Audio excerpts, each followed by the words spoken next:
নমস্কার, welcome to our channel capturing memories for life. আগের দিন আমরা ভোজবাসাতে এসে পৌঁছেছিলাম সন্ধে নাগাদ। সারা রাত তো প্রচণ্ড ঠান্ডা অনুভব করেছি। তাড়াতাড়ি করে খাওয়া দাওয়া করে আমরা ঘুমিয়েও গেছিলাম, ভীষণ টায়ার্ড ছিলাম। সকাল সকাল ঘুম থেকে উঠে ট্রেন থেকে জাস্ট বেরিয়ে এই দৃশ্য, অপূর্ব সুন্দর দৃশ্য। সূর্যিমামা সবে সবে উঠছে, আলোকিত হয়ে আছে চারিদিক, অসম্ভব সুন্দর লাগছে। খুব তাড়াতাড়ি করে আবার আমাদের ফ্রেশ হয়ে আজকে বেরোতে হবে। আজকে ভোজবাসা থেকে আমরা সোজা যাব তপোবন পর্যন্ত। তপোবন ভোজবাসা থেকে 9-10 কিলোমিটার মতো হাঁটতে হবে। এই যে এবার ভাগীরথীটা পার করার জন্য আমরা ট্রলির ওখানে চলে এসেছি। দেখুন কীভাবে ট্রলি করে করে ওখানে হাত টানা ট্রলি, হাতে করে টেনে টেনে এদিক থেকে এক প্রান্ত থেকে আর এক প্রান্ত নিয়ে যাওয়ার ব্যাপার। এই জায়গাটাতে অবশ্যই যারা যারা যাবেন, যারা হয়ে অলরেডি গেছেন তারা তো জানেনই, যারা যারা যাবেন কিছু কিছু ক্ষেত্রে সতর্ক হবেন। এইখানটা কিন্তু যখন অপোজিট দিকে গিয়ে যখন নামবেন তখন কিন্তু অবশ্যই খুব সাবধানে।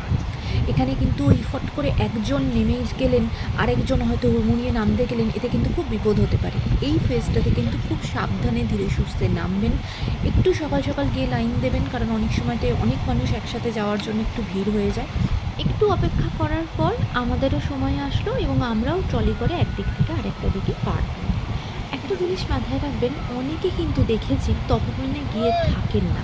অবশ্যই এটা হাইটের কারণ নিশ্চিত আছে, কিন্তু যদি আপনার শরীর আপনাকে পারমিট করে এবং যদি সম্ভব হয়, হাতে একটা দিন বেশি একটু সময় নিয়ে যাবেন, চেষ্টা করবেন তপবনে গিয়ে থাকার। তপবনের যা সৌন্দর্য গিয়ে ফিরে আসার মতো না। প্রচুর মানুষকে দেখেছি যে গেল তপবন গেছে, সেখানে স্টে করেনি, সেখানে হয়তো 1-1.5 ঘন্টা থেকেছে, কিন্তু সেটা ব্যাক করে চলে এসেছে। অবশ্যই চেষ্টা করবেন তপবনে গিয়ে একদিন থাকার। তপবন এত অপূর্ব, এত সুন্দর, সেখানে গিয়ে না থাকলে সেই কতটা সুন্দর সেটা হয়তো অনুভব করতে পারবেন। এইভাবে ট্রলির মধ্যে ঝুলে ঝুলে যেতে হয়তো লাগবেই, কিন্তু এটাও একটা অ্যাডভেঞ্চার বটে। বেশ ভয় লাগছিল কিন্তু আনন্দও লাগছিল। আর তার সাথে ভাগীরথীর শব্দ, ভাগীরথীর আওয়াজ আপনাকে কোনো মুহূর্তে একা হতে দেবে না, সবসময় সে আপনার সঙ্গে থাকবে। আর এত হাওয়া, মানে হাওয়া মাঝে মাঝে এত হাওয়া দেবে, ঠান্ডা কনকনে পুরো হাওয়া, যেন পুরো শরীরকে ঠান্ডা করে দিচ্ছে, এতটা মানে সেই বরফিলি হাওয়া পুরো। ভাগীরথী নদীকে ক্রস করার পরই শুরু হলো বোল্ডার জোন। অবশ্যই আপনার সামনে সব সময় ভাগীরথী 1-2-3 মাউন্টেন সব সময় আপনি চোখের সামনে দেখতে পাবেন। আর এই রকম বড় বড় পাথর, এইটাকেই ক্রস করে কিন্তু আপনাকে সামনের দিকে এগোতে হবে। পাথরের ওপর পাথর, শুধুই পাথর আর পাথর। সামনে ভাগীরথী সিস্টার 1-2-3 কিন্তু আপনাকে সব সময় আপনাকে শক্তি জুগিয়ে যাবে এগিয়ে চলার জন্য। প্রত্যেকটা মুহূর্ত আপনার কষ্ট হবে, কিন্তু এই যে সামনে সাদা পর্বত একদম ঝকঝক চকচক করছে, এটার দিকে তাকালে মনে হবে ঠিক ততটাই পরিপূর্ণ করবে আপনাকে শক্তি দিয়ে, যে ঠিক আছে আরও এগিয়ে চলো, এই তো এসে যাবো, এবার আস্তে আস্তে ঠিক পৌঁছে যাব। এবার একটা জিনিস মাথায় রাখবেন, রাস্তাতে চলার পথে দেখবেন প্রচুর মানুষ আপনাকে ক্রস করে তাড়াতাড়ি তাড়াতাড়ি করে এগিয়ে চলছে। এইটা দেখে ভয় পাবেন না, তাড়াহুড়ো করবেন না। তার রিজন একটাই, আপনাকে অনেক সময় অনেকে বলবে তাড়াতাড়ি করে হাঁটতে হবে, এখানটায় এই মুহূর্তের মধ্যে ক্রস করতে হবে, কিন্তু আপনি আপনার শরীর বুঝে, আপনার স্পিড বুঝে, হ্যাঁ, স্লো বাট স্টেডি, এই রুল মেনটেন করে আপনি এগিয়ে চলবেন। তাড়াহুড়ো করলে সেখানে হতে পারে অন্য মানুষ হয়তো আপনার থেকে অনেক স্পিডে হাঁটে, তারা হয়তো আপনার থেকে অনেক এক্সপিরিয়েন্স, আপনার হয়তো সেই এক্সপিরিয়েন্সটা নেই। তাই আপনি আপনার মতো করে হাঁটুন। হ্যাঁ, একটা জায়গায় বেশিক্ষণ দাঁড়াবেন না, বেশিক্ষণ রেস্ট নেবেন না, এতে পাটা বেশি ধরে যেতে পারে। অল্প একটু দাঁড়ান, আবার চলুন, আবার দাঁড়ান, আবার চলুন, কিন্তু কাউকে দেখে তাড়াহুড়ো করবেন না, এটা কিন্তু অলওয়েজ মাথায় রাখবেন।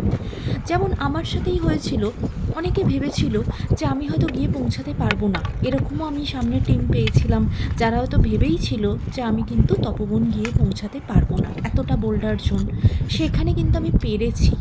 তাই ধীরে সুস্থে আস্তে আস্তে যাবেন, নিজের উপর বিশ্বাস রাখবেন এবং স্বয়ং মহাদেবের উপর বিশ্বাস রাখবেন। যার কাছে আপনি যাচ্ছেন তার ওপর বিশ্বাস রাখুন, নিজের ওপর বিশ্বাস রাখুন, অবশ্যই পৌঁছে যাবেন। দেখুন ঠিক এই জায়গাটাতে আমি রীতিমতো বসেই পড়েছি, বসে বসে ওই জায়গাটা ক্রস করছি, কারণ এতটা ঢালু ছিল আমার মনে হচ্ছিল আমি বোধহয় হেঁটে নামলে ওটা পড়ে যেতে পারি। তার জন্য আমি বসেই গেছিলাম ওখানটায়। বসে তারপর নামার চেষ্টা করলাম। হ্যাঁ, পেরে গেলাম। বসলাম হয়তো, কিন্তু পেরে গেলাম। আরেকটা জিনিস মাথায় রাখবেন, যে কোনো ট্রেক করতে গেলে, বিশেষ করে হাই অল্টিটিউড যখন ট্রেক করবেন, অবশ্যই আপনার গাইডের কথাটা মেনে চলবেন। যা যা বলছে, যেভাবে বলছেন উনি, সেইভাবে অক্ষরে অক্ষরে মেনে চলুন। সে যদি বলে যেটা করবেন না, সেটা চেষ্টা করবেন না করার, জোর করে করবেন না। কারণ যে যেখানে থাকে সেখানকার এক্সপিরিয়েন্স তার হাতেই থাকবে, সেই জানবে, আমরা জানবো না। আমরা সমতলের মানুষ, আমরা সমতলটাকে বুঝি, তারা পাহাড়ি মানুষ, তারা পাহাড়টাকে বোঝে। পাহাড়ের কখন ওয়েদার খারাপ হচ্ছে, কখন ভালো হচ্ছে, কখন খারাপ হচ্ছে, আমাদের অনেক অনেক আগে তারা বুঝে যায়। তাই তাদেরকে সেই সম্মানটা দেবেন এবং তারা যেভাবে বলছে সেটাকে মেনে চলার অবশ্যই চেষ্টা করবেন।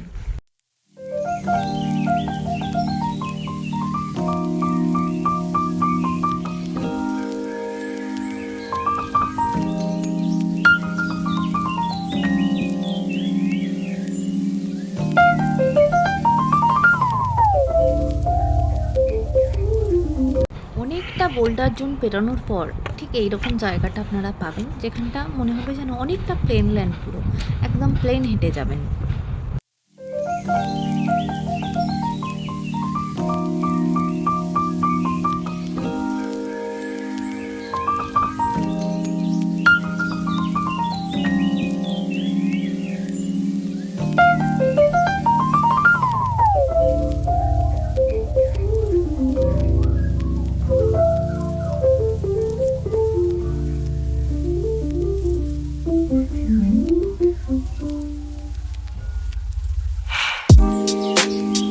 আপনি যত সামনের দিকে এগোবেন, তত যেন মাউন্ট ভাগীরথী সিস্টার যেন আপনার হাতের মুঠোর মধ্যে চলে আসছে, যেন মনে হচ্ছে মাউন্ট ভাগীরথীকে আপনি হাত দিয়ে ছুঁতে পারবেন, এত কাছে। আবার শুরু হলো বোল্ডার জোন। এবার আরও বড় বড় পাথর। আবার এই পুরো বোল্ডার জোনটাকে আপনাকে আস্তে আস্তে ক্রস করতে হবে।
এই প্যাচটা যখনই আমরা কমপ্লিট করলাম, ঠিক ওপরে উঠে আমরা ওপর থেকে গোমুখকে এবার দেখতে পেলাম। ওই যে জায়গাটা দেখা যাচ্ছে, প্রথমে দেখুন এই হলো গোমুখ। ওপর থেকে গোমুখটা ঠিক এই রকম দেখায়। এটাই হলো গোমুখের গঙ্গোত্রী গ্লেশিয়ার। আর এই যে বরফের যে ঝর্ণাটা, এটাই কিন্তু আকাশগঙ্গা, যেটা আসছে মাউন্ট শিবলিং থেকে। আমরা মাইথোলজিতে পড়ি না যে মহাদেবের জটা থেকে গঙ্গার উৎপত্তি, ঠিক তাই। দেখুন, এটা যদি চিন্তা করেন কি অদ্ভুত লাগবে, মাউন্ট শিবলিং, যাতে স্বয়ং ভাবি মহাদেব, সেখান থেকে আসছে আকাশগঙ্গা, এসে মিলছে কিন্তু ঠিক এই গোমুখেই, এই গ্লেসিয়ারে। তারপর সেটা ধীরে ধীরে ভাগীরথী আকারে আসছে এবং তারপর দেবপ্রয়াগে গিয়ে সেটা মা গঙ্গা রূপে বা গঙ্গা নদী রূপে আমাদের কাছে এসে পৌঁছাচ্ছে। কি অদ্ভুত না? আজকে আমরা কিন্তু ঠিক ওইখানেই যাব, ওই আকাশগঙ্গাকে সামনে থেকে দেখতেই যাব। উপর থেকে গ্লেশিয়ারটা দেখতে এত অদ্ভুত লাগবে এবং যে গ্লেশিয়ারের মাঝে যে ক্লিভেজগুলো থাকে সেটাও কিন্তু আপনি দেখতে পাবেন যে কী চরম অবস্থা। যদিও আমাদের গাইড দাদা অনেক বলছিলেন এখন এই গ্লেশিয়ার অনেক পিছিয়ে যাচ্ছে, গ্লোবাল ওয়ার্মিং, এত সিজন চেঞ্জ, এত কিছুর জন্য কী পরিমাণে যে ক্ষতি হচ্ছে সেটাই গাইড দাদা বোঝাচ্ছিলেন। এইভাবে করতে করতে আমরা মাউন্ট শিবলিঙ্গের পাদদেশে চলে এসেছি। ওই যে দেখছেন, দেখা যাচ্ছে মাউন্ট শিবলিঙ্গ জল করছে, তাকালেই যেন মানে মনটা ভরে যায় যে কী অদ্ভুত জায়গা, কী অদ্ভুত জিনিস দেখলাম। আমরা বেশ ওই সামনেটাতে বেশ একদম অনেকটা সমতল মতো জায়গা আছে, ওখানটাতে বেশ খানিকটা সময় আমরা অতিক্রম করলাম, বসে থাকলাম, মনে হলো এই তো পৌঁছেই গেছি। ঠিক আছে, আজকে আর আমাদের প্ল্যান ছিল আজকে ওখানে থাকার, তাই যত ইচ্ছা সময় কাটাই, অনেকটা সময় আমাদের হাতে আছে। দারুণ মজা হয়েছিল ওখানে পৌঁছে, কী যে অনুভূতি সেটা বোধহয় মুখে বলে বোঝানো সম্ভব নয়। যারা যাবেন তারা অবশ্যই সেটা ফিল করতে পারবেন।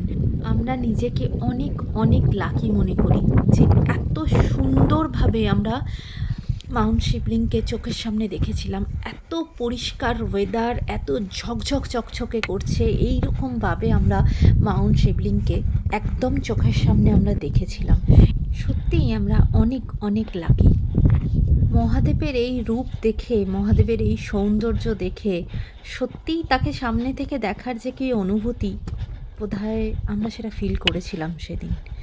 আজ আমরা এখানে ছিলাম, কাল আমরা ওখান থেকে নেমে গেছিলাম, আমরা গোমুখ সামনে থেকে দর্শন করে তারপরে আমরা ভুজবাসা নেমেছিলাম। পরের পর্বে অবশ্যই গোমুখ থেকে সামনে থেকে দেখার তার যে এক্সপিরিয়েন্স সেটা তো অবশ্যই শেয়ার করব। আজকে আমরা এখানেই থাকবো। যত আমরা সামনের দিকে এবার এগোতে থাকলাম, দুই দিকে পুরো বরফ। আবার নতুন করে এখন যেহেতু আমরা একদম অক্টোবরের শেষের দিকে গেছিলাম, অক্টোবরের 3rd উইকে গেছিলাম, তাই তখন আবার স্নোফল হওয়া শুরু হয়েছে, একদম ফ্রেশ বরফ। আর আমরা খুব লাকি ছিলাম, এত সুন্দরভাবে এত ভালো ওয়েদার সেদিন আমরা পেয়েছিলাম। দুই দিকে যত এগোচ্ছি তত কিন্তু বরফ। অসম্ভব সুন্দর জায়গা, অসম্ভব সুন্দর। যতগুলো ট্রেক করেছি তার মধ্যে আমার অসম্ভব সুন্দর লেগেছে এই গমক তপোবন ট্রেক। এদিন বিকালবেলাতে অসম্ভব সুন্দর সানসেটের সাক্ষী হয়েছিলাম, সেটার ভিডিও পরের পর্বে আনার চেষ্টা অবশ্যই করব। যদি ভালো লেগে থাকে লাইক শেয়ার সাবস্ক্রাইব করতে ভুলবেন না। সকলে ভালো থাকবেন, সুন্দর থাকবেন, সুস্থ থাকবেন। আবার খুব তাড়াতাড়ি দেখা হচ্ছে পরের পর্বে। সেদিন আমরা গোমুখকে সামনে থেকে দেখব, আর তপোবনে রাত্রে থাকার এক্সপিরিয়েন্স আপনাদের সাথে শেয়ার করব। তার সাথে এই যে বিকালে সানসেট তার দৃশ্যও আপনাকে দেখাবো।